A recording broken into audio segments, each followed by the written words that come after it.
નમસ્કાર દર્શક મિત્રો, નિર્માણ ન્યૂઝની વિશેષ રજૂઆત હોટ ટોપિક કાર્યક્રમ સાથે હું છું યજ્ઞ ત્રિવેદી।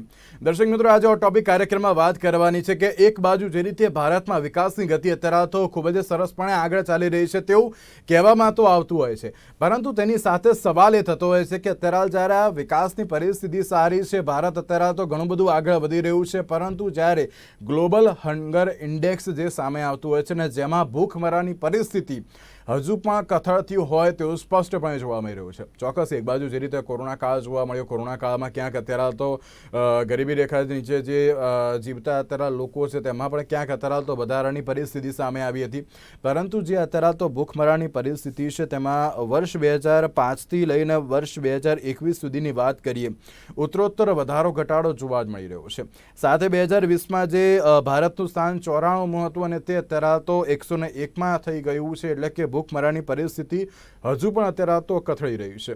ચોક્કસ સવાલ એ થતો હોય છે કે જ્યારે પાકિસ્તાન, બાંગ્લાદેશ અને નેપાળની વાત કરવામાં આવે તે ત્રણ પાડોશી દેશો કરતાં અત્યારે તો ભારતનું જે સ્થાન છે તે અત્યારે તો કથળ્યું છે। સવાલ ઘણા બધા થતા હોય છે આ પરિસ્થિતિ ઉપરથી, પરંતુ જવાબ એક જ છે કે જ્યારે ભારત સરકાર દ્વારા એમ કહેવાતું હોય છે અને કેન્દ્રમાં અને જે રીતે રાજ્યમાં ભારતીય જનતા પાર્ટીની સરકાર છે, ભારતીય જનતા પાર્ટીની સરકાર એમ કહે છે કે અમે લોકો સુધી અત્યારે તો જમવાનું પહોંચાડીએ છીએ, અનાજ પણ પહોંચાડીએ છીએ, પરંતુ કેમ આ પ્રકારની પરિસ્થિતિ સર્જાઈ? ચલો ચોક્કસ અત્યારે તો ગતિશક્તિ યોજનાની વાત થતી હોય કે પછી અલગ અલગ ડેવલપમેન્ટની વાત થતી હોય એ કરવામાં આવતું હોય છે, વિકાસ પણ થતો હોય છે, પણ જ્યારે આપણે ભૂખમરા, ગરીબી, બેરોજગારી જેવા બધા પ્રશ્નો છે તેના કારણે અત્યારે તો ભારતનો વિકાસમાં અત્યારે અટકી ગયો હોય તેવું સ્પષ્ટપણે જોવા મળી રહ્યું છે।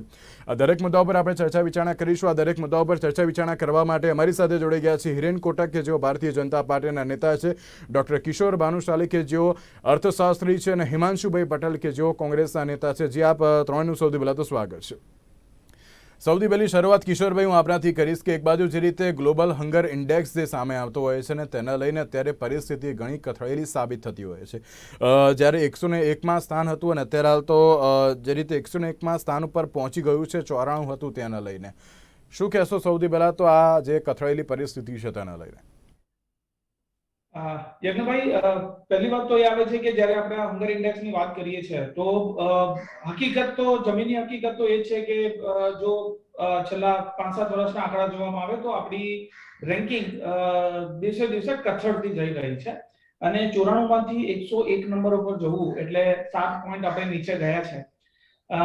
જે રૂલિંગ પાર્ટી બીજેપી તરફથી એવા સ્ટેટમેન્ટ પણ આવ્યા હતા કે જે મેથોડોલોજી છે એ ખોટી છે, અમે એના પર ભરોસો નથી કરતા, પણ એ વસ્તુને જો સાઈડમાં રાખવામાં આવે તેમ છતાં આપણે એક વસ્તુ સ્વીકારવી પડે કે આ જે રેન્કિંગ છે કદાચ 2014માં આપણે 55 નંબર પર હતા, 55 નંબરમાંથી આપણી રેન્ક ઘટતી આજે 101 ઉપર આવી છે અને 101 એટલે એક વસ્તુ સમજવી પડે કે કુલ કેટલા લોકોએ ભાગ લીધો હતો, તો કુલ 135 દેશોએ ભાગ લીધો, એમાંથી 116 કન્ટ્રીઝ એવા હતા જે લોકો માટે પૂરતા પ્રમાણમાં ડેટા અવેલેબલ હતા, એટલે આપણો જે 101મો નંબર છે એ 116 માંથી 101મો નંબર છે।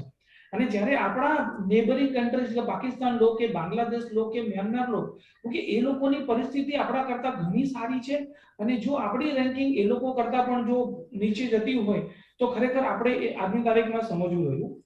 બીજો મુદ્દો એવો આવે છે કે જ્યારે તમે 5 ટ્રિલિયન ઇકોનોમીની વાત આપણે હમણાં લાસ્ટ ડિબેટમાં ચર્ચા કરી રહ્યા હતા કે $5 ટ્રિલિયન ઇકોનોમીની જ્યારે વાત કરતા આર્થિક વિકાસ ખરેખર કોના માટે છે? આર્થિક વિકાસનો જો લાભ સમાજના સૌથી નીચે તબક્કેના માણસને ન મળે તો આર્થિક વિકાસનો કોઈ અર્થ નથી। એટલે ક્યાંક ને ક્યાંક આ આંકડા બતાવે છે કે આપણી જે વિકાસની ગતિ છે અથવા વિકાસનું જે પરિમાણ છે, જે ડાયરેક્શન છે એના પર ફરીથી એક વખત વિચારવાની જરૂર ખરી। સાચી વાત છે, એક બાજુ આર્થિક વિકાસની વાત થતી હોય છે પરંતુ યોગ્ય રીતે આર્થિક વિકાસ અત્યારે હાલમાં થયો નથી, તેને લઈને સવાલ યથાવત છે। હિમાંશુભાઈ, આપનું શું નિવેદન? સૌથી પહેલા તો જે વૈશ્વિક ભૂખમરાના જે સૂચકાંકને જે અત્યારે તો આંકડા સામે આવ્યા છે તેને લઈને। ચોક્કસ જે પ્રમાણે વૈશ્વિક સૂચકાંક જે ભૂખમરાને લગતો આવ્યો જોવા મળ્યો છે, આપણે 2014 થી જોવા જઈએ તો ક્રમશઃ ઘટતો આવેલો છે અને સેન્ટરની જે પોલિસી રહેલી છે, કિશોરભાઈએ જે સાચી વાત કરી કે જે ક્રમશઃ ઘટતો આવેલો ઇન્ડેક્સ છે અને સેન્ટરની એક પણ પોલિસી એવી નથી કે જે આ ઇન્ડેક્સને સુધારો કરે। ઓન ધ કોન્ટ્રારી જેટલી પણ પોલિસી જે ઇકોનોમીને તોડવા માટેની આવેલી છે એનાથી આ ભૂખમરાનો ઇન્ડેક્સનો વધારો ને વધારો થતો રહેલો છે।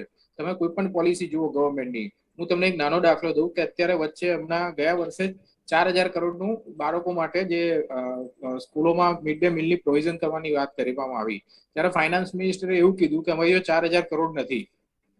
હવે આ જ મિનિસ્ટરો જોડે પોતાના માટે 20,000 કરોડના જે અત્યારે નવું સેન્ટ્રલ વિસ્ટા પ્રોજેક્ટ બનાવવાના પૈસા છે, પ્રાઇમ મિનિસ્ટર માટે 8,400 કરોડનું પ્લેન લેવા માટેના પૈસા છે, પણ જે બાળકો માટે મિડ ડે મીલ માટેના 4,000 કરોડ નથી. એના ઉપરથી દેખાઈ આવે છે કે આ ગવર્મેન્ટની પોલિસી કઈ રીતની છે. બીજું કે જે એમની મેં અગાઉ વાત કરી કે ઇકોનોમી તોડવા માટેની જે પોલિસી આવી, પહેલું તો પ્લાનિંગ કમિશન તોડ્યું, પછી જીએસટી ખોટી રીતે ઇમ્પ્લિમેન્ટ કરી, નોટબંધી ઇમ્પ્લિમેન્ટ કરી. આ બધાના લીધે દરેક લોકોને જે ફોર્મલ અને ઇનફોર્મલ સેક્ટર્સમાં જેટલા પણ કારીગરો ને બધા જે કામ કરતા હતા એ બધાને અસર થયેલી છે, અને સીધી અસર એની અત્યારે આપણે દેખાઈ આવે છે. હું આ બિફોર કોરોનાની વાત કરું, કોરોના પછી તો વધારે પરિસ્થિતિ બહુ ખરાબ થયેલી છે. એટલે એ તો હજુ આંકડા આવશે ત્યારે તો આપણો નંબર કદાચ નાઇજીરિયા અને બધાની કેટેગરીમાં કદાચ આવી જઈશું. એમાં ગવર્મેન્ટે એક પણ સ્ટેપ આ માટે સુધારા કરવા માટે લીધા નથી, અને આપણે આશા પણ ના રાખી શકીએ. જેમ કે જે અત્યારે પીએમ છે એ સીએમ હતા ત્યારે જયારે હંગર ઇન્ડેક્સ ગુજરાતનો પણ ડાઉન આવેલો, જયારે કુપોષણની અને બધી વાતો થતી હતી ત્યારે કહેતા હતા કે જે મહિલાઓ જે છે જે કુપોષણનો શિકાર થયેલી છે એ આચાર વેચે તો આચાર વધારે વેચાય ને એવા એમના વિચાર હતા. એટલે આપણે વધારે આશા ના રાખી શકીએ આ ગવર્મેન્ટ જોડેથી. ક્રમશઃ અત્યારે દેશની પરિસ્થિતિ કથળતી જાય છે. આવકની અસમાનતા બહુ મોટું કારણ છે. જેમ કિશોરભાઈએ કીધું કે અત્યારે જે કારણો બધા દેખાય છે એમાંનું એક આવકની અસમાનતા બહુ મોટું કારણ છે, જેના કારણે ગરીબ થતો જાય છે અને અમીર થતો જાય છે. જે આવકની અસમાનતાનો દર 1947 થી 2014 સુધી 47% હતો. જે 1% લોકો જોડે 47% સંપત્તિ હતી, એ અત્યારે 2019માં જે છેલ્લો આંકડો આવેલો એમાં 73% સંપત્તિ થઈ ગઈ. એટલે 1% જે અમીર વર્ગ છે એમની જોડે દેશની 73% સંપત્તિ છે, અને બાકીના વર્ગ જોડે અત્યારે બાકીની સંપત્તિ રહેલી છે. એટલે આવકની અસમાનતા પણ મોટો ભાગ ભજવી રહી છે આ વસ્તુ માટે. બિલકુલ, સવાલ ઘણા બધા છે કે જ્યારે યોજનાની અત્યારે તો વાત કરવામાં આવતી હોય છે કે આટલી યોજનાઓ બહાર પાડી, પરંતુ એનું યોગ્ય ઇમ્પ્લિમેન્ટેશન ક્યાંક જરૂરી નથી થતું. કારણ કે આર્થિક વિકાસની વાત તો કરવામાં આવે છે, પરંતુ જે યોગ્ય આર્થિક વિકાસ જોઈએ તે જોવા મળતો નથી. હિરેનભાઈ, સૌથી પહેલાં તો આપનું શું મંતવ્ય આજે સૂચકાંક સામે આવ્યો છે? કારણ કે હજુ પણ એમ ના કહેતા કે ના, હજુ પણ આર્થિક વિકાસ થયો છે, કેન્દ્ર સરકારે આટલી યોજનાઓ બહાર પાડી છે તે. હું શું ન કહું અને શું કહીશ એ કદાચ અગત્યની વાત છે, પણ એ પહેલા આપણે ચર્ચા કરીએ કે આપણે જે વર્લ્ડ હંગર ઇન્ડેક્સ એટલે કે ભૂખમરાનો જે સર્વે છે એનો તો જરા સર્વે કરીએ. કેમ કે આ સર્વેની ચર્ચા જયારે સર્વે આવીને સામે આવ્યો તો આપણે આ ચર્ચાઓ અહીંયા આરંભી છે, એવી રીતે ઘણી જગ્યાએ આ ચર્ચાઓ થવાની છે, બહુ સ્વાભાવિક છે. પરંતુ આ પ્રકારના સર્વે થાય ત્યારે આપણે એક કહેવું છે કે કોંગ્રેસની સામે આમ આદમી પાર્ટી ને ભાજપની સામે કોંગ્રેસ પક્ષ, અને પછી ચર્ચાઓ શરૂ થાય. એવી રીતે ભારત સામે આ પ્રકારના ઇન્ડેક્સ દ્વારા જે કંઈ માહિતી આવે એ માહિતી નો સર્વે છે, સર્વેની અંદરની જે ટેકનિકલ બાબતો છે એને પણ જરા સમજવી જોઈએ, જેથી ખ્યાલ આવે કે આ પ્રકારના સર્વે શું કરવા માંગતા હોય છે. ભારતની છબી વિશ્વમાં ખરડાય એવી વાત મૂકતા પહેલા ઘણા બધા એવા મુદ્દાઓ પણ, એવા પાસાઓ પણ છે જેની ચર્ચા અહીંયા થવી જરૂરી છે. આપણે 81 કરોડ લોકોને અનાજ સપ્લાય કર્યું છે. કપરા કાળમાં પણ આપણે ભારતમાં ગોડાઉનો ભરેલા હોવાના કારણે અનાજની સપ્લાય આપણે પૂરેપૂરી કરી શક્યા છીએ. 2017માં રાહુલ ગાંધીએ એક ટ્વીટ કરી અને આ જ પ્રકારે એક ઇન્ડેક્સની ચર્ચા આરંભેલી. પરંતુ ત્યારબાદની વાત કરીએ તો ગુજરાતમાં ચૂંટણીઓ થઈ, આપણા દેશમાં પણ જયારે લોકસભાની સામે ચૂંટણીઓ થઈ, એ બધી ચૂંટણીઓમાં અને ત્યાર પછી પણ ભારતીય જનતા પાર્ટીનું શાસન રહ્યું છે અને ભારતીય જનતા પાર્ટીને સમર્થન મળતું રહ્યું છે. એ દર્શાવે છે કે આ પ્રકારના આંકડાઓ છે એમાં ક્યાંક ને ક્યાંક બહુ મોટી વિસંગતતા, ભૂલ અને ક્યાંક ને ક્યાંક ખાસ પ્રકારની માનસિકતા પણ છે. ભારત સામે આ પ્રકારની ચર્ચાઓ છેડી અને ભારત જે રીતે વિશ્વને અત્યારે જે ટક્કર આપી રહ્યું છે, ઘણા બધા દેશો એવા છે જે વિકસિત દેશોમાં ગણાય છે, અને એવા દેશો પણ ભારતની આ પ્રકારની પ્રગતિને સ્વાભાવિક રીતે ભલે વૈશ્વિક ફલક ઉપર જાહેરમાં વખાણતા હોય, પરંતુ ક્યાંક ને ક્યાંક ભારતની આ આગેકૂચને રોકવાના પ્રયત્નના ભાગરૂપે આ પ્રકારના સહારાઓ લેવાતા હોય છે. માટે સૌથી શરૂઆત કરતા પહેલા મુદ્દાઓ ચોક્કસ આપીશ, પરંતુ શરૂઆત કરતા પહેલા હું આ પ્રકારના કોઈ પણ આંકડાઓને હું માનતો નથી. અને એ આંકડાઓની આપણા દેશમાં ભૂખમરો નથી એવી વાત નથી. ભૂખમરોની સ્થિતિ છે એને પહોંચી વળવા માટે સરકાર કટિબદ્ધ છે. કદાચ સરકાર કોંગ્રેસની હોય તો પણ આ પ્રકારના આંકડાઓ આવે ત્યારે એમાં સર્વે તો થવો જ જોઈએ અને એ ધ્યાનમાં લેવું જ જોઈએ. જેવી રીતે એક ક્લાસમાં સમજી લો 10 વિદ્યાર્થી છે, યજ્ઞેશભાઈ ચોક્કસ આપ એક કામ કરો, ચલો હું બીજી વાત બીજા ભાગમાં કહીશ, આપ બીજા મિત્રને પ્રશ્ન પૂછો. નહીં, હું તમને જ પૂછું છું કે એક બાજુ જે રીતે તમે કહ્યું કે ના અત્યારે તો આંકડાને ક્યાંક માને રખાતા નથી, પરંતુ આ ગ્લોબલ હંગર ઇન્ડેક્સ છે, એટલે કે ગ્લોબલી અત્યારે તો આ સર્વે કરવામાં આવ્યો છે ને તેમાં પણ ભારતની પરિસ્થિતિ કથળી છે. ચોક્કસ અત્યારે તો આર્થિક વિકાસની પરિસ્થિતિની વાત કરીએ, હું એકલો નથી, અત્યારે તો અર્થશાસ્ત્રી પણ એમ કહી રહ્યા છે કે જે આર્થિક વિકાસ થવો જોઈએ પરંતુ તે થયો નથી. એટલે કે ઇન્ફ્રાસ્ટ્રક્ચર ડેવલપમેન્ટને લઈને પીએમ ગતિશક્તિ યોજના તો બહાર પાડવામાં આવતી હોય છે, પરંતુ તેની સાથે જે મુખ્ય મુદ્દો છે ગરીબી, ભૂખમરો, મોંઘવારી, પરંતુ તેને લઈને ક્યાંક અત્યારે હાલ પણ સટીક બાબતોને લઈને વિશ્લેષણ કરવામાં આવતું હજુ પણ નથી. બિલકુલ, બસ બરાબર છે.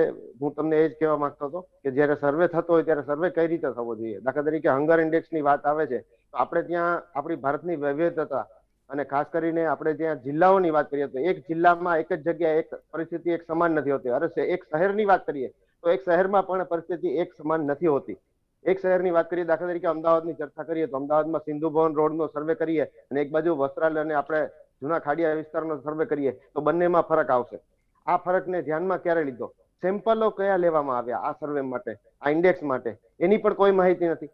એટલે આ પ્રકારે માહિતી કોઈ પણ પ્રકારની મુકાતી હોય તો એમાંથી ક્યાંથી સેમ્પલો લેવાયો અને એમાં કયા પાસાનું ધ્યાન રાખવામાં આવ્યું એની પણ વિગતો સામે આવે તો સાચા સારું પડે. હિરેનભાઈ, સેમ્પલો તમારી ગવર્મેન્ટના જ લેવામાં આવેલા છે.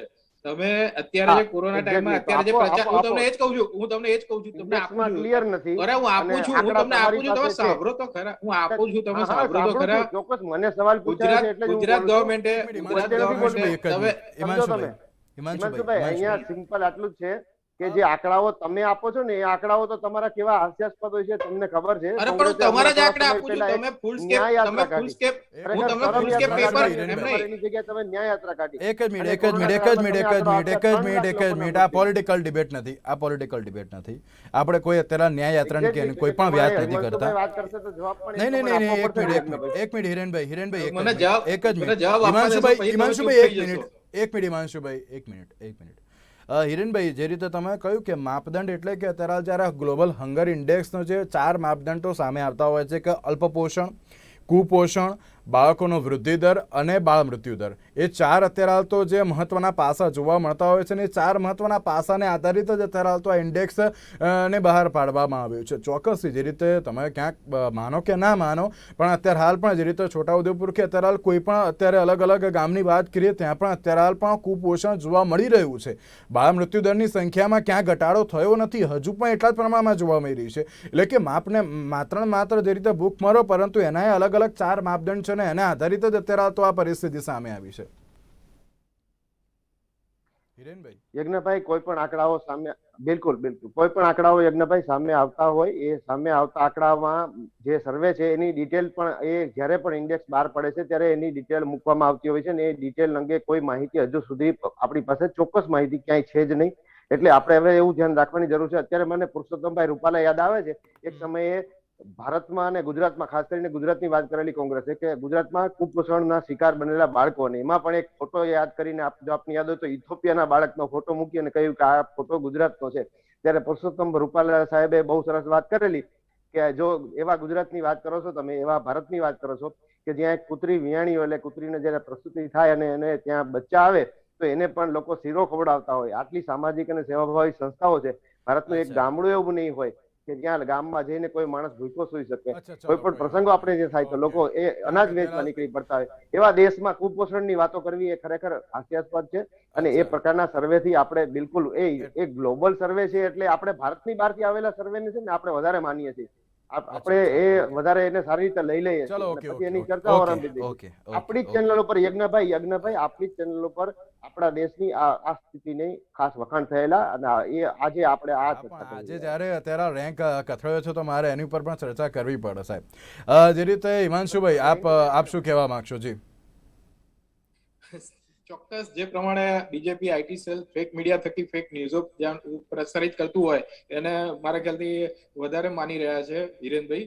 હું હવે જે સાચી હકીકત છે અને ગુજરાત ગવર્મેન્ટને અત્યારે ભારત ગવર્મેન્ટે જે પ્રસારિત કરેલી, જે એક પેજના ફૂલ પેજના એડવર્ટાઇઝ કરેલી હતી, એને આજે કોરોનાની વાહવાહી કરવા માટે એમને એક ભૂલ કરી નાખેલી કે એ વસ્તુ બોલેલા કે ગુજરાતમાં 3 કરોડ લોકોને અમે અનાજ ગરીબ 3 કરોડ ગરીબ લોકોને અનાજ પૂરું પાડ્યું, એટલે 6 કરોડની જનતામાંથી 3 કરોડ ગરીબ લોકો. હવે એમના જ આંકડા આ છે. બીજું સેન્ટરમાં આ જ વસ્તુ થયેલી, 80 કરોડ ગરીબ લોકોને અમે અનાજ પૂરું પાડ્યું. અત્યારે જે આંકડાને જે વાત કરી રહ્યા છે કે કોરોના ટાઈમમાં અમે આવી રીતે અનાજ પૂરું પાડ્યું, એ કોરોના ટાઈમમાં 80 કરોડ લોકોને 80 કરોડ ગરીબ લોકોને, તો તમે 125 કરોડમાંથી 80 કરોડ ગરીબ લોકોને અનાજ પૂરું પાડ્યું છે, તો આંકડા શું દર્શાવે છે? ગવર્મેન્ટના જ આંકડા છે, ગવર્મેન્ટના ઓફિશિયલ જે સૂત્રો દ્વારા અને ઓફિશિયલ મિનિસ્ટરો દ્વારા બોલાયેલા આંકડા છે. એટલે તમે બહારના આંકડા તો હજુ જવા દો, બહારના આંકડાને તો તમે હજુ કન્સિડર નહીં કરો, કેમ કે તમે અહીંયા સેન્ટ્રલની દરેક CSB તમે અત્યારે લોકપાલની જે છે એ પોસ્ટ ખાલી રાખી, સેન્ટ્રલની જે 11 એજન્સીઓ છે મેઇન, NHI થી માંડીને બધાની, નેશનલ ઇન્વેસ્ટિગેશન એજન્સી થી માંડીને CSV, દરેક ટોપ મોસ્ટ પોસ્ટ ખાલી છે. તમે સાચા આંકડા જ ક્યાં રજૂ કરો છો? GDP ના આંકડા હાઈલી ફ્લક્ચ્યુએટેડ કરીને રજૂ કરો છો. એટલે સાચા આંકડા રજૂ કરી છે, ખોટા નક્કી કરી લો પેલા. તમે સાચા આંકડા જ રજૂ નથી કરતા, તમે સાંભળો પહેલા. તમે હજુ પણ કહું છું, તમે પ્રસિદ્ધિ માટેની વાતો કરો છો. ફૂડ સિક્યુરિટી બિલ જ્યારે કોંગ્રેસ 2012માં લાવવાની વાત કરેલી છે, દર મહિને ગરીબ લોકોને અનાજ આપવાની વાત કરેલી હતી. કોરોના ટાઈમમાં એક વખત માટે નહીં, તો એનો તમે વિરોધ કરતા હતા, અને એ હજુ ફૂડ સિક્યુરિટી બિલ ઇમ્પ્લિમેન્ટ નથી કર્યું. એ વખતે જયારે 2014માં અહીંયા ગુજરાત ગવર્મેન્ટ ઇમ્પ્લિમેન્ટ કરવાની વાત કરતી હતી, ત્યારે કહેતું હતું કે અમે 60 લાખ લોકોનો ડેટા નથી અત્યારે. ચાલો, ઓકે. કિશોરભાઈ, આપ શું કહેશો? કારણ કે અત્યારે હાલ તો આંકડાઓની વિસંગતતાની પણ વાત સામે આવેલી છે હવે તો. હા યજ્ઞભાઈ, હું આંકડાની વિસંગતતા કરતા પણ કહીશ કે આંકડા બહાર કોણે પાડ્યા છે, અને એ જે આંકડા બહાર પાડનારી જે સંસ્થા છે, ઓકે, એના પર પણ ધ્યાન આપવું પડે. આ જે હંગર ઇન્ડેક્સના આંકડાની જો વાત કરો તો આંકડા જે એજન્સી બહાર પાડે છે, આયર્લેન્ડ અને જર્મનીની એક નોન પ્રોફિટ ઓર્ગેનાઇઝેશન બનાવે છે, એ લોકો આંકડા કલેક્ટ કરે છે યુનાઇટેડ નેશન્સ પાસેથી, FAO પાસેથી અને WHO પાસેથી. એટલે ક્યાંક ને ક્યાંક આંકડા ઉપર તમે થોડું અવિશ્વસનીયતા ન બતાવાય. અને બીજું, જો આપણે કેમ ન બતાવાય? વિદેશી છે એટલે એ રીતે માની લેવાનું. આપણે બહુ પ્રભાવિત છીએ વિદેશી વાતોથી, એટલે કેમ ખોટા ન હોઈ શકે? દેશની વિરુદ્ધ કેટલા કાવતરા થતા હોય છે. હિરેનભાઈ, એવું શું વળી? પહેલા એમને બોલી દો. તમારા આંકડા તો સાચા આપો. તમે એટલા બધા અંજાઈ ગયો છો વિદેશી વાત. એક મિનિટ હિરેનભાઈ, સામેની વાત નથી ગણતો આને. તમે વર્લ્ડ બેંકની લોન લો છો ત્યારે વિદેશી લોન નથી દેખાતી. તમે વર્લ્ડ બેંકની લોન લો છો, ગુલામીમાંથી નીકળતા જ તમે નથી. વર્લ્ડ બેંકની લોન લો છો ત્યારે વિદેશી નથી દેખાતી. હિમાંશુભાઈ, વર્લ્ડ બેંકની લોન લો છો આ રીતે ડિબેટ ના હોય યાર. હિરેનભાઈ, હિમાંશુભાઈ, એક મિનિટ. હિરેનભાઈ, એક મિનિટ. આ રીતે ડિબેટ ના હોય. આ રીતે ડિબેટ ના હોય, પ્લીઝ. વિસંગતાની વાત છે. નહીં, હિરેનભાઈ, આ રીતે ડિબેટ ના હોય, પ્લીઝ. હું કિશોરભાઈને પૂછું છું, મને પહેલા કિશોરભાઈનું મંતવ્ય જાણી લેવા દો, હું આવું પછી તમારી જોડે. ઓકે કિશોરભાઈ. યજ્ઞભાઈ, પહેલા જો આર્થિક વિકાસની વાત આપણે જો કરીએ તો એક સમય હતો જેમાં આર્થિક વિકાસ એટલે તમારી GDP, એટલે એના આધારે તમારો આર્થિક વિકાસ મપાતો હતો. પછી 70 ના દાયકામાં એક પરિસ્થિતિ બદલાઈ કે તમે આર્થિક વિકાસ છે તમારા GDP ના આંકડાના આધારે ન મેજર કરો, પણ માથાદીઠ આવકના આધારે મેજર કરો. એટલે પછી પરિમાણ બદલાઈ ગયું. પછી ફરી પરિમાણ આવ્યું કે ખરેખર તમે વિકાસ કોના માટે કરો છો? તો કે વિકાસ છે લોકો, સમાજના લોકો માટે. તો કે એના પછી આવ્યું હ્યુમન ડેવલપમેન્ટ ઇન્ડેક્સ, જેને માનવ વિકાસ આંક કહીએ.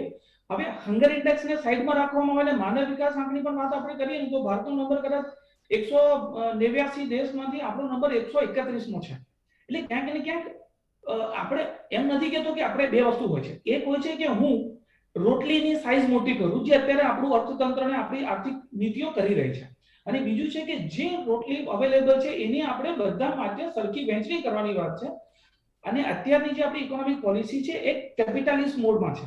હવે જ્યારે તમે કેપિટાલિસ્ટ મોડમાં જાઓ, સોશિયાલિસ્ટ મોડમાંથી કેપિટાલિસ્ટ મોડમાં કરો, ત્યારે તમારે કેપિટાલિઝમ તરફ જઈ રહ્યા છો. અને કેપિટાલિઝમ તરફ જ્યારે તમે જતા હોય ત્યારે જો તમારી પોલિસીમાં થોડી પણ વિસંગતતા હશે તો આ જે બાબતો આ હ્યુમન ડેવલપમેન્ટ ઇન્ડેક્સ હોય કે હંગર ઇન્ડેક્સ હોય કે ઇનઇક્વાલિટીઝની વાત હોય, એ થવાનું છે. ઓકે, કેમ કે તમારો મુખ્ય ધ્યેય અત્યારે આર્થિક વિકાસ ઉપર છે કે વધારે કમાઈ લઈએ, પછી એ જે કમાણી છે એની વહેંચણી આપણે આપણા સમાજના લોકોમાં કરીશું. એની અસર આજે દેખાઈ રહી છે. બીજી એક વસ્તુ કિશોરભાઈ, કે આર્થિક વિકાસ જોઈએ, પણ આર્થિક વિકાસ કોના માટે? આર્થિક વિકાસ તમારા લોકો માટે છે. લોકોમાં આર્થિક વિકાસની અસર દેખાવી જોઈએ. અને એ આર્થિક વિકાસની અસર, આપણે ભારતની વાત કરો તો અંદાજિત 25% વસ્તી ગરીબી રેખા નીચે જીવે છે. અને અગેન આપણે પેલા ગરીબી રેખા કોની કેવું આંકડામાં ન જઈએ, સરકારી આંકડા પ્રમાણે 25% ગરીબી રેખા નીચે જીવતી વસ્તી છે. હવે તમે વિચારી શકો પેન્ડેમિકમાં એ લોકોની શું હાલત થઈ હશે. ઓકે, તો અત્યારે એવા નીતિની જરૂર છે જે એક તરફ આર્થિક વિકાસને આગળ લઈ જાય એ પણ જરૂરી છે, અને સાથે આર્થિક વિકાસમાં નીચલો વર્ગ છે જે બોટમ ઓફ ધ પિરામિડ જેને ગણવામાં આવે એને પણ ક્યાંક ઉપર લાવવાની વાત છે. કિશોરભાઈ, બીજી એક વસ્તુ આપને પૂછવા માંગીશ, થોડુંક ટૂંકમાં મને કહેજો એની ઉપર, કે અલ્પપોષણ, કુપોષણ, બાળકોનો વૃદ્ધિ દર અને બાળ મૃત્યુ દર, આ 4 માપદંડોના આધારે અત્યારે તો આ જે ગ્લોબલ હંગર ઇન્ડેક્સને અત્યારે તો નક્કી કરવામાં આવ્યું છે, ક્યાંક તેની પણ પરિસ્થિતિ હજુ પણ ભારતમાં કથળી હોય તેવું આની ઉપરથી કહી શકાય? હા, હજુ આંકડા અને જો હું એક વસ્તુ કહું કે તમે કે હું કે હિમાંશુભાઈ કે હિરેનભાઈ ગમે તે વાત કરીએ તો આ જે હંગર ઇન્ડેક્સ છે એ હમણાં આ પહેલી વખત તો આવ્યું જ નથી, આટલા વર્ષોથી આવી રહ્યું છે. ઓકે, અને આ અસર કદાચ પેન્ડેમિક ની નહીં હોય, કદાચ પેન્ડેમિક પહેલા ગયા વર્ષે આપણો નંબર જે હતો એ 94 પર હતો, પેન્ડેમિક પછી આપણે 100 ઉપર, એની આગળ 103 નંબર પણ હતો આપણો. ઓકે, એટલે એ પેન્ડેમિક ની અસર કરતા પણ જરૂરી છે કે આગલા વર્ષોમાં જ્યારે તમે જુઓ છો ને તમારી પરિસ્થિતિ જ્યારે કથળતી જાય છે ત્યારે ખરેખર પોલિસી લેવલ ઉપર એ દિશામાં વિચારવું તો પડે જ. ઓકે, છૂટકો જ નથી. ચલો, ઓકે. યસ હવે હિરેનભાઈ, હવે આપને શું કહેવું છે? જી કહો. સાહેબ, આપણે ગણતરી તો 2014 થી જ કરીએ છીએ, અને 2014 નો ઉલ્લેખ તો આપણે છે ને કેવું છે કે તમે નથી કર્યો ને મેં પણ નથી કર્યો, આ બે મિત્રો કરી રહ્યા છે. અને આર્થિક સ્થિતિની ચર્ચા કરતી વખતે તમે જે કંઈ પણ કહેશો એમાં એમનો સૂર તો જે સંભળાઈ રહ્યો છે સમજાઈ રહ્યો છે. આપણે એક માનસિકતા હેઠળ આવી ગયા છીએ કે વર્લ્ડમાં સર્વે કરતી સંસ્થાઓ જો ગોરા લોકોની હોય અને વિદેશથી આવેલી, એમાંય જર્મની, આયર્લેન્ડ, અમેરિકા એવા બધા નામો લઈએ એટલે એ બધી સર્વે છે સાચા જ હોય એવું આપણે માની લઈએ છીએ. હવે એ સર્વે કદાચ હું એમ કહું છું કે કોંગ્રેસની સરકારમાં પણ આ સર્વે થતો હોય તો ત્યારે પણ હું ભાજપનો જ કેસ કરી અને આ પ્રકારના દેશ ઉપર થતા કોઈ પણ પ્રકારના ખોટા આક્ષેપોને નકારીશ. આ સ્થિતિ અને આ માનસિકતા ભારતીય જનતા પાર્ટીની છે, પરંતુ દેશ માટે એક થવું અને રાષ્ટ્રીય બાબતોમાં કે આંતરરાષ્ટ્રીય બાબતમાં ભારતનું સ્થાન ક્યાં છે એ બાબતે ચર્ચા થતી હોય ત્યારે આપણે કૂપમંડુકતા રાખીએ છીએ માનસિકતા, એના કારણે આવા પ્રશ્નો ઉભા થતા હોય છે. જો આવી સ્થિતિ હોય, વર્ષોથી આવી સ્થિતિ હોય તો જો આવી સ્થિતિ હોય વર્ષોથી, તો હું એટલું જ કહેવા માંગુ છું કે 2014 થી જ ગણવું છે તો ચલો 2014 થી જ ગણીએ. 2014 થી ગણો અને અત્યાર સુધીનો સમય ગણો, ત્યાં સુધીમાં ભારતીય જનતા પાર્ટીનું કેન્દ્રમાં શાસન રહ્યું છે. ગુજરાતમાં ગ્લોબલ લેવલે જ્યારે ભારતના વખાણ થતા હોય તો તેને એક્સેપ્ટ કરો છો એમ ને? ચોક્કસ, ના વખાણ પણ વખાણ કરતા ક્યારે એ સાચા એટલે આ ખોટું એમ વાત કરું છું હું. કોંગ્રેસે વખાણ કર્યા આપણા, કોંગ્રેસે વખાણ નથી કર્યા, ઉલટાનું આપણી બધી સ્ટ્રાઇકો ઉપર સવાલ ઉઠાવ્યા છે. આપણી ભારતીય સેનાની સવાલ તમારી તમે તમારા વડાપ્રધાન શ્રી હિરેનભાઈ તમારા વડાપ્રધાન શ્રી ફોરેનમાં જઈને ભારતને ભારતીય જનતા પાર્ટીની ભારતને કોઈ પણ જાતની સિદ્ધિ મળે, વખાણ થાય તો ત્યારે કોંગ્રેસ ઊંધું ચાલ્યું છે અને ઊંધી જ વાત કરી છે હંમેશા. યાદ કરો દરેક વખતે એવું નથી. એને તો એક્સેપ્ટ તમે કરવાની જ ના પાડો છો. ગ્લોબલી ચલો કંઈક વખાણ છે, યુએન માં અત્યારે સારું બોલે ભારત માટે તો અત્યારે તેને તમે વધાવો છો. ચોક્કસ, હા ચોક્કસ, એ એક સ્થાન છે આપણું, ચોક્કસપણે ભૂખમરામાં આપણું સ્થાન હજુ પણ ચિંતાજનક છે. આપણો ક્રમ બીજો, ત્રીજો કે પહેલો હોય તો પણ મારી દ્રષ્ટિએ ચિંતાનો વિષય છે. એ બિલકુલ ચિંતાનો વિષય છે ને એ ચિંતાનો વિષય છે, એ એટલો જ ચિંતાનો વિષય છે એ કદાચ સાચે જ 108 હોય તો પણ આપણો ચિંતાનો વિષય છે એવું માનું છું. વર્ષ 2009 આંકડો શાળાનો એક વર્ગ છે, સાંભળો સમજાશે, હું તમને કહું તમને યજ્ઞેશભાઈ, દાખલા તરીકે શાળાનો એક વર્ગ છે એમાં 10 વિદ્યાર્થી છે, બીજો એક વર્ગ છે એમાં 150 વિદ્યાર્થી છે. હવે જયારે આપણે આ સર્વે કરીએ ત્યારે આ સંખ્યાના આધારે આપણે ચર્ચા કરીએ તો એ સંખ્યામાં પરિણામની અસર પણ એ સંખ્યાના આધારે થતી હોય છે. એ પ્રમાણે પણ ગણો તો તમે 108 નો આંકડો પણ તમને ખોટો જ દેખાશે અને કદાચ ક્યાંક ને ક્યાંક આપણી ભારતની છબીને ખરડવાનો પ્રયાસ છે. એ માટે આપણે સંગઠિત સામૂહિક રૂપે એનો વિરોધ પણ કરવો જોઈએ. સર્વે જે થતો હોય એક સેમ્પલના આધારે થતો હોય, ક્યાંથી લેવાયા એ મારો પહેલો પ્રશ્ન હતો, એનો હજુ પણ જવાબ નથી. નહીં હિરેનભાઈ, એવું તમે કહો કે ના અત્યારે સેમ્પલ અલગ જગ્યાએથી લીધા, જે રીતે સ્ટેટિસ્ટિકલની રીતે જોવા જઈએ તો સેમ્પલ એક જ જગ્યાએથી લેવામાં આવતા હોય છે અને એ જે સેમ્પલને અત્યારે તો ગણીને આગળ પણ ચાલતા હોય છે. કિશોરભાઈ, હું ખોટો હું તો મને કહેજો. કિશોરભાઈ, જે મુખ્ય મુદ્દો છે આપણે એ જોવાનો હોય ને. એક શહેરની, એક જિલ્લાની પરિસ્થિતિ અલગ અલગ છે, એ અલગ અલગ પરિસ્થિતિ પ્રમાણે તમે સર્વે કરો તો સાચો આંકડો બહાર આવે. અચ્છા બાકી ચલો તો ઓકે કઈ ઓકે ચલો ઓકે હિરેનભાઈ, મારી જોડે સમય નથી હિરેનભાઈ, હિમાંશુભાઈ છેલ્લે આપ શું કહેશો હિરેનભાઈ, ચલો okay okay okay okay okay હિમાંશુભાઈ છેલ્લે આપ શું કહેશો ચલો હિરેનભાઈ ભાજપ કાર્યાલયમાંથી આંકડા લીધા છે ને બીજું કે તમે 2014 નો વારે ઘરે ટાંકીને કહો છો ત્યારે વડાપ્રધાનજી જ્યારે ફોરેન ટૂરમાં જાય તમે વિડીયો એમના જોઈ લેજો એ દરેક વખતે ભારતની નાલોસી ભરું દેખાય જ બરાના સ્ટેટમેન્ટો આપે છે એ જ્યારે સિયાલીમાં ગયેલા હતા ત્યારે કહેતા હતા કે લોકો એવું વિચારતા હતા કે 2014 પહેલા અમે એટલે શા જ માટે અમને આખા ભારતમાં જન્મ લીધો દેશનું ને અમે શા આખા માટે દેશનું ભારતમાં જન્મ સમર્થન લીધો એટલા માટે છે. અમે શા માટે અમને ભારતમાં જન્મ લીધો સમર્થન આવું એટલા માટે ખરાબ છે બોલે અને અને તમારી તમે વસ્તુ એ પછડાટનું પાછા કારણે જ ફોરેનમાં જઈને બોલે Just wait એટલે now, આવા please, ખરાબ please, સ્ટેટમેન્ટ okay, આપે okay, ચલો ઓકે આ ઓકે હિરેનભાઈ એમની બધી ઓકે હિરેનભાઈ બીજેપીમાં હિમાંશુભાઈ આયા પછી બધી આખી એમની Yes, સિસ્ટમ ભૂલી ગયા છે ડિબેટ કરવાની તમારી હાલત જમીન દોસ્ત ઓકે ઓકે હિરેનભાઈ ઓકે ચલો છેલ્લે કિશોરભાઈ આપ શું કહેશો ચલો ઓકે ડન પછી કિશોરભાઈ યજ્ઞભાઈ, એક રજૂઆત કરું? ના જૂઠાણાઓ તો અમે ઓકે બિલકુલ કિશોરભાઈ સહન કરીએ છીએ. ઓકે કરતો ચલો આજે ઓકે પણ નહીં ઓકે કરું. ઓકે હવે હિરેનભાઈ હું કહું કે આપણે આ આ સિસ્ટમ અમારે વસ્તુની કોંગ્રેસમાંથી શીખવાની છે. આના કોની સરકારના આંકડા કોના આંકડા આને આપણે સાઈડમાં રાખીએ તો આમાંથી એક વસ્તુ હું સજેશન તરીકે એવું કહીશ કે આપણને ખબર છે કે આપણા દેશમાં વિવિધતા છે, રાજ્ય વાઇઝ, ડિસ્ટ્રિક્ટ વાઇઝ, તાલુકા વાઇઝ, વિલેજ વાઇઝ પરિસ્થિતિ અલગ અલગ છે.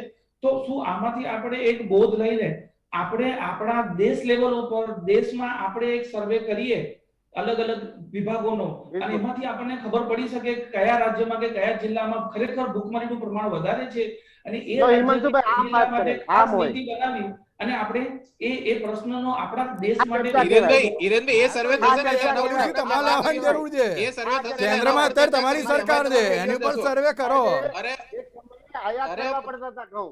અરે ભાઈ હું તમને હિરેનભાઈ ગુજરાતનો આંકડો સોશિયલ સેન્ટ્રલ આ ગવર્મેન્ટે કિશોરભાઈએ જે conclusion આપ્યું, એ conclusion આંકડા આપેલા હોય. છે એમાં ગુજરાતનો અચ્છા આંકડો ઓકે ચલો હિમાંશુભાઈ ઓકે અત્યારે હાલની જે આ પરિસ્થિતિ છે તેમાં ભૂખમરાઓ પર અત્યારે હાલ તો આ ચર્ચા યથાવત રહેવાની છે સાથે અત્યારે હાલ કેન્દ્રમાં હોય કે પછી રાજ્યમાં હોય જે રીતે ભારતીય જનતા પાર્ટીની સરકાર છે જે રીતે સર્વેની તે અમે કહી રહ્યા છે કે ક્યાંક સર્વેનો અત્યારે હાલ સર્વે થવો એ જરૂરી છે તો હવે એ સર્વે ભારત સરકાર એટલે કે કેન્દ્ર સરકાર ક્યારે કરશે ને જે અત્યારે તો ભૂખમરાની પરિસ્થિતિ હોય કે ગરીબીની પરિસ્થિતિ હોય તેમાંથી ભારત દેશને બહાર લાવવા માટે હવે કઈ યોજનાઓ લાવવામાં આવશે અને સાથે તેનું ઇમ્પ્લિમેન્ટેશન કરવામાં આવશે તે હવે જોવાનું રહ્યું તેની સાથે હિમાંશુભાઈ, હિરેનભાઈ અને કિશોરભાઈ આપ ત્રણ આભાર અમારી સાથે આ ચર્ચા વિચારણામાં જોડાવા માટે. તો આજની આ વિશે રજૂઆતમાં બસ રજા આપશો. નમસ્કાર.